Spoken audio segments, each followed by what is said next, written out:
नमस्कार। आज हम एक बहुत ही अहम विषय पर बात करने वाले हैं। वो है 1999 का कारगिल युद्ध। हाँ, भारतीय सैन्य इतिहास का एक ऐसा पन्ना जो मतलब बर्फीली चोटियों पर लड़े गए गजब के हौसले की कहानी है। बिल्कुल, हमारे पास जो जानकारी है उसमें उस वक्त के हालात, कुछ फैक्ट्स और जाहिर है वीरता के किस्से भी शामिल हैं। सही कहा। तो आज हम कोशिश करेंगे समझने की कि ये सब शुरू कैसे हुआ, क्या मुश्किलें थीं, भारत का रिस्पॉन्स क्या था और सैनिकों की कुर्बानियां, और हाँ, इसकी विरासत क्या रही। बिल्कुल।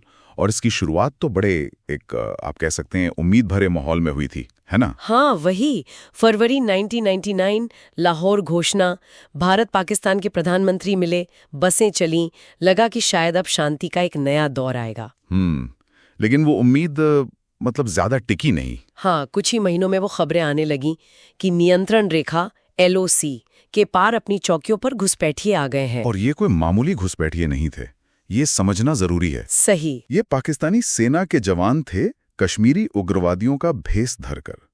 और ये सब हो रहा था लाहौर घोषणा के ठीक बाद, जिसे जनरल परवेज मुशर्रफ का प्लान माना जाता है। अच्छा। मई 1999 आते आते तो ये बिल्कुल साफ हो गया था कि कारगिल सेक्टर में काफी अंदर तक कब्जा हो चुका है। ये धोखा था एक तरह से।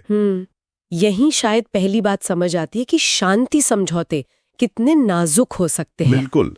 और फिर वो जगह देखे जहां ये लड़ाई हुई। हाँ, 18,000 फीट, मतलब सोचने में भी मुश्किल होती है।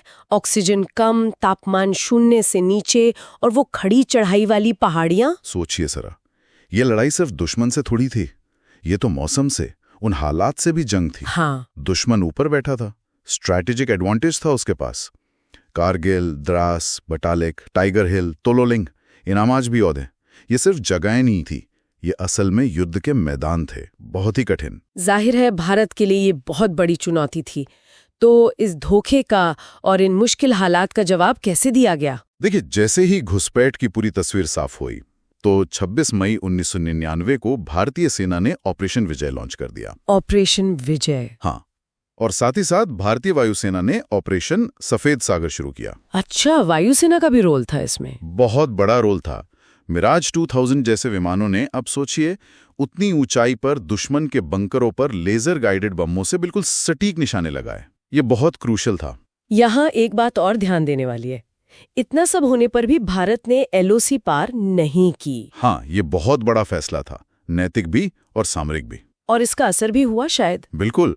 अंतर्राष्ट्रीय स्तर पर भारत के संयम की काफी तारीफ हुई।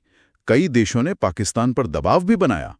तो ये दिखाता है कि मिलिट्री एक्शन के साथ साथ डिप्लोमेसी कितनी जरूरी है। और इस पूरी लड़ाई में भारतीय सैनिकों के जज्बे की कहानियां, वो तो मतलब अलग ही हैं। अनगिनत हैं। जैसे कैप्टन विक्रम बत्रा, उनका वो नारा, ये दिल मांगे मोर। हाँ, वो तो आज भी गूंजता है। बिल्कुल। 0.5140, फिर 0.4875 पर उनकी बहादुरी, परमवीर चक्र मिला उन्हें। और ग्रेनेडियर योगेंद्र सिंह यादव। हाँ, टाइगर हिल पर चढ़ाई के वक्त सोचिए, कई गोलियां लगी, लेकिन वो रुके नहीं, आगे बढ़ते गए, दुश्मन के बंकर नष्ट किए।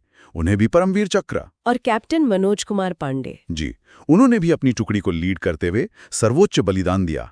उन्हें भी मरणोपरांत परमवीर चक्र। ये तो कुछ नाम हैं, ऐसे सैकड़ों वीर थे जिन्होंने अपनी जान की परवाह नहीं की। ये सिर्फ पदक नहीं है, ये उस जज्बे की कहानी है। तो आखिरकार ये जंग खत्म कैसे हुई? करीब 2 महीने बहुत भीषण लड़ाई चली। एक एक करके भारतीय सेना ने अपनी चोटियों पर फिर से कब्जा किया।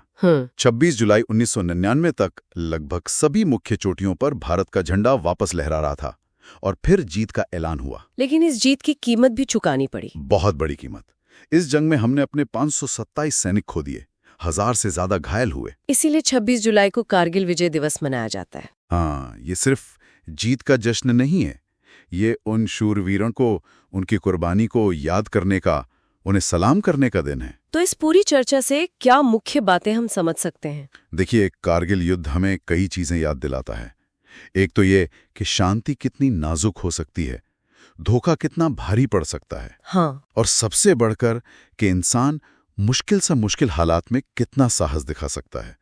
ये सिर्फ एक मिलिट्री कैंपेन नहीं था, ये देश की इच्छा शक्ति, उसकी एकता का भी प्रदर्शन था।